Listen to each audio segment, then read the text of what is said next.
Bueno, más allá de eso, vamos a pasar a nuestra entrevista de este segundo bloque. Estamos con Carola Venegas, gerente de sostenibilidad. Ahí sí, ahí me salió de corrido. De Quimallo Aguirre. ¿Cómo estás, Carola? Bienvenida. Muy bien, y tú, Constanza, muchas gracias por invitarme. No, felices de estar aquí. Queríamos conversar, yo quería conversar hace rato de este tema, porque me parece que es trascendental, y tiene que ver con, bueno, primero cuéntanos un poquito qué es lo que es Quimallo Aguirre, para que entendamos, y todo esto, lo que estamos hablando va a ser en el contexto de la importancia y el rol energético, en el fondo, que necesitamos en nuestro país. Necesitamos reforzar la matriz energética. El 25 de febrero pasado tuvimos un corte de luz a nivel nacional de un 90% de Chile se quedó, un blackout, 90% de Chile se quedó sin luz, cosa que es súper grave. Y esto fue porque obviamente hubo una desconexión masiva de la línea de transmisión Nueva Maitencillo, Nueva Banda Azúcar, que efectivamente nos dejó al 90% del país sin electricidad. Esto fue hasta Puerto Montt, ¿no? De Arica a Puerto Montt quedamos sin luz, más o menos, si mal no recuerdo. Así fue. Sí, y afectó a entre 7 y 8 millones de hogares de 14 de las 16 regiones, de Arica a Los Lagos. Sí, bien digo, hasta Puerto Montt.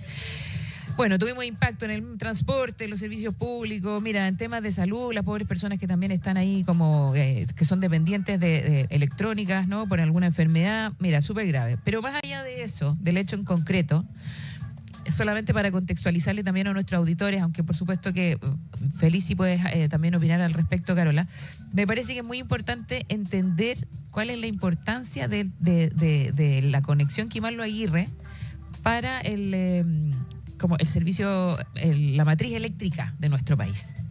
Mira, en general estos eventos como el blackout que tú mencionabas tienen una serie de impactos, ¿cierto? Y hemos estado un tiempo viendo cómo hay correspondencias, sanciones, sí, investigaciones, etcétera.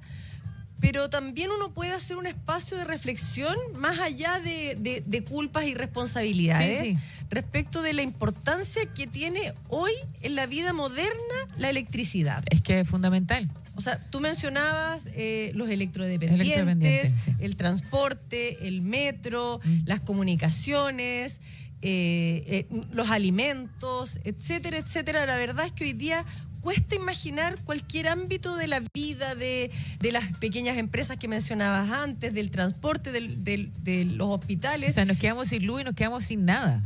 Volvemos a la...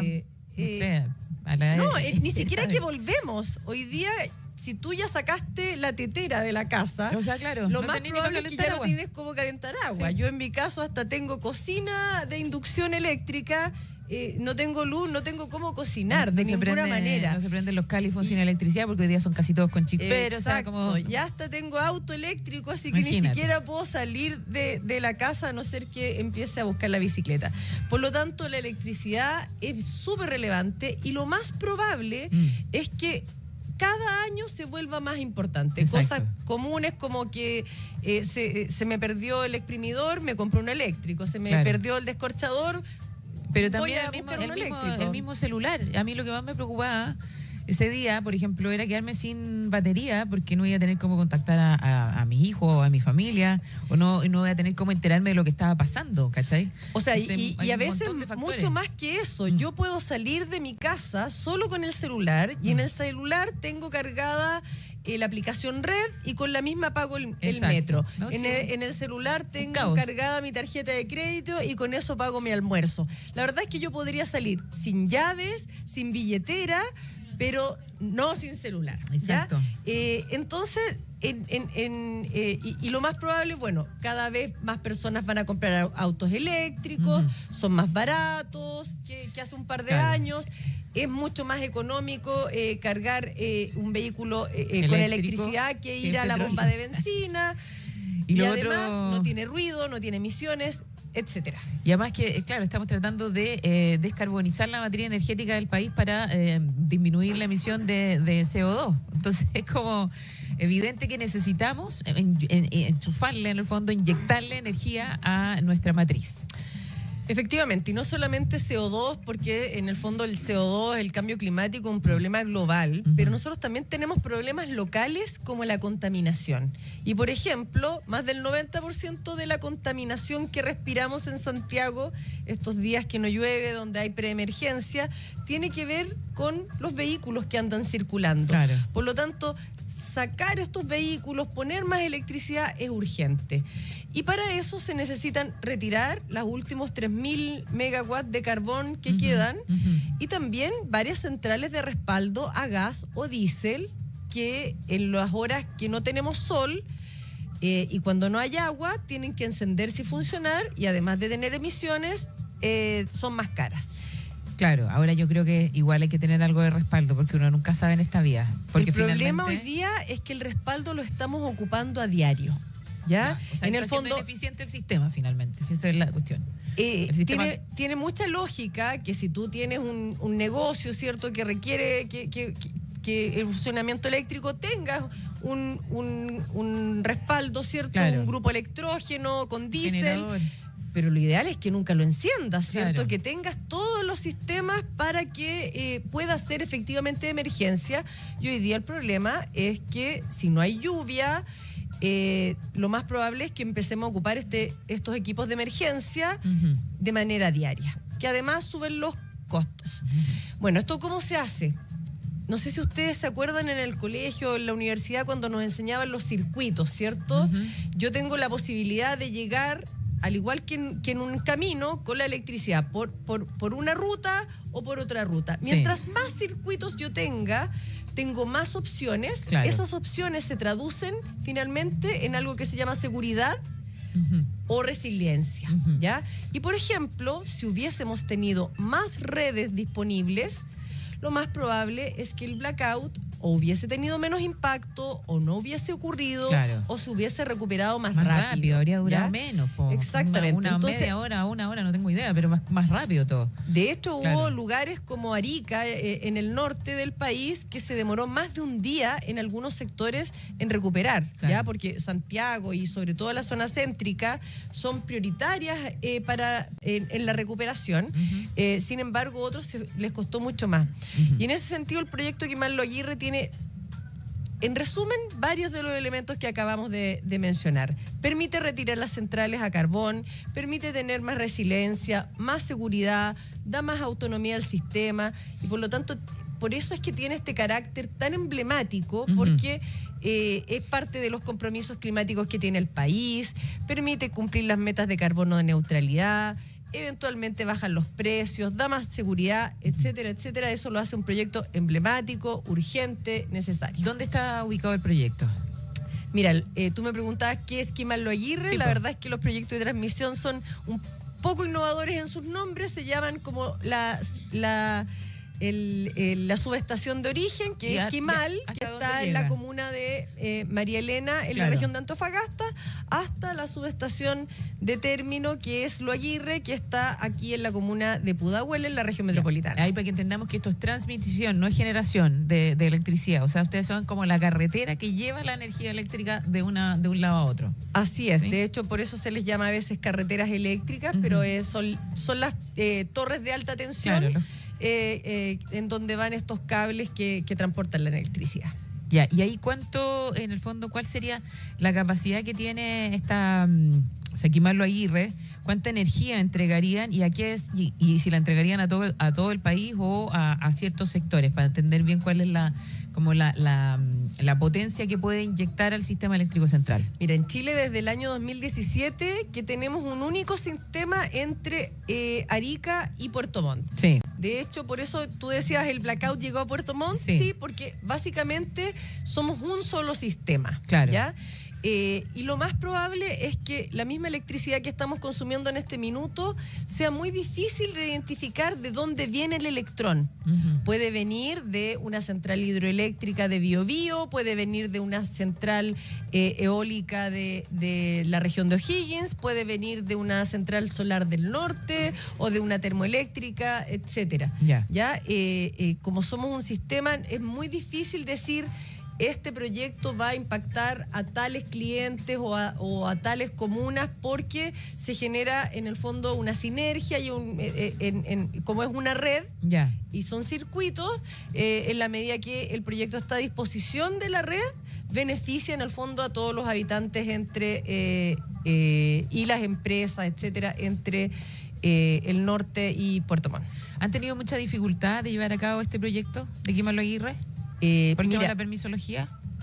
Mira, yo te diría que el proyecto tiene un nivel de aceptación social tan grande, porque todo esto que hemos estado conversando, la seguridad energética, los electrodependientes, los precios, el suministro continuo, el cambio climático, son cosas que no son abstractas, son muy concretas para la gente, y por lo tanto, en la medida que uno hace un buen esfuerzo de difusión del proyecto, tiene mucha aceptación, ¿ya? Y por otra parte, el proyecto también hay que tomarlo con mucha responsabilidad. No tenemos tiempo para que el proyecto se demore, y por lo tanto, en la medida que la autoridad nos requiere más información, nos solicita ajustes, nos solicita complementar, nosotros lo hemos ido haciendo también de manera muy coordinada, y eso nos ha llevado a que hoy día estamos en las últimas etapas de nuestro estudio de impacto ambiental.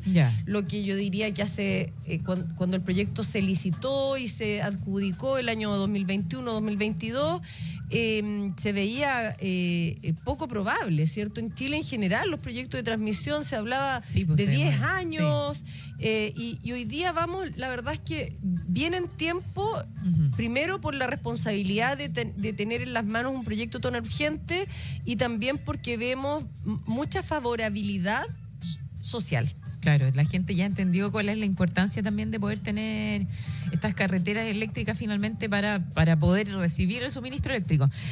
¿Le podríamos explicar un poco a nuestros auditores, Carola, cómo funciona el sistema? Porque está la generación, que la generación es, no sé, pues ahí la generación a través de energías renovables no convencionales, o a través de las energías a carbón, como comentábamos, represas, bueno, hay un montón. Y esas la inyectan a esta carretera que son ustedes. ¿Ustedes reciben esa energía de cualquier tipo de generación o tienen alguna en particular? O ustedes, por ejemplo, te estoy inventando, esto solamente por ignorancia, y me gustaría explicárselo al público. Ponte tú, no sé, ustedes solamente les inyectan energías renovables no convencionales, y esa es la que ustedes transmiten en Kim Al-Aguirre.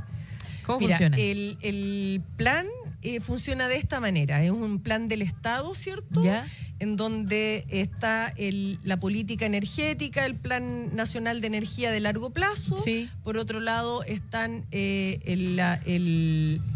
los planes y compromisos de Chile respecto de la disminución de emisiones.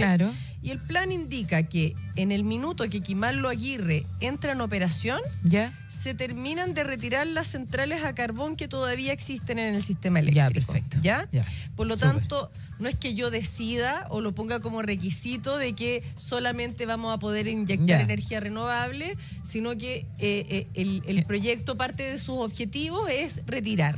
Sin embargo, podría ocurrir lo que tú antes mencionabas, que eventualmente existan centrales de respaldo, y que esas no sean 100% renovables, pero la idea es que en ese minuto las centrales de respaldo sí sean para situaciones muy excepcionales y de emergencia, porque tenemos recursos renovables abundantes y baratos, como el sol del norte, la hidráulica y la eólica también.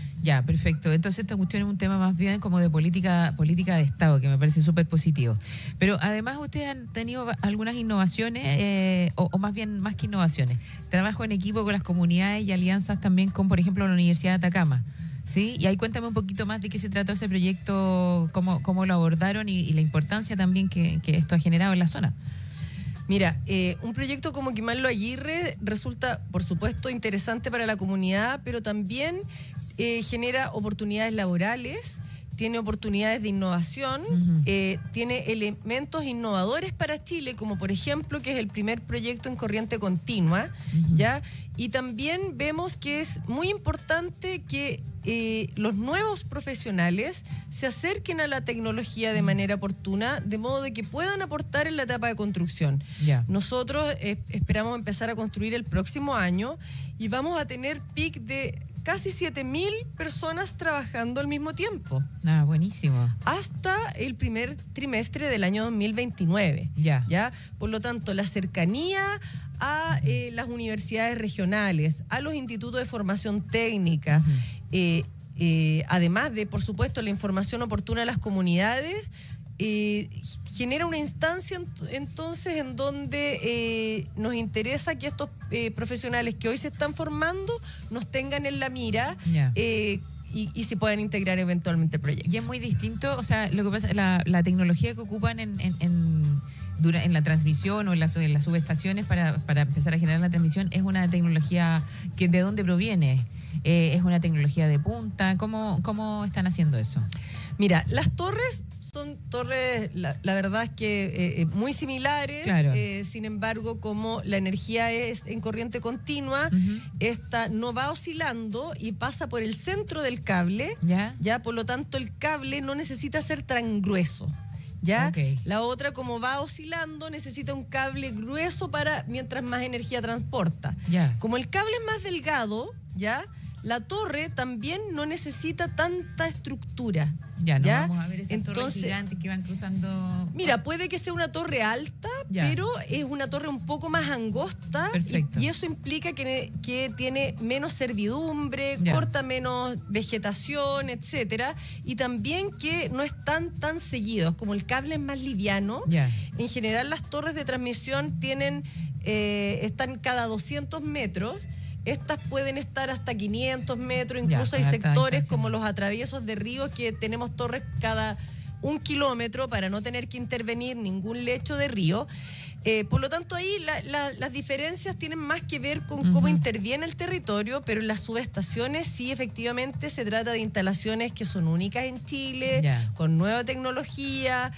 Ocurre algo que nosotros llamamos como la magia, que es pasar de corriente alterna a continua y de continua a alterna, con válvulas, con equipos de alta capacidad, de alto tonelaje que van a llegar acá.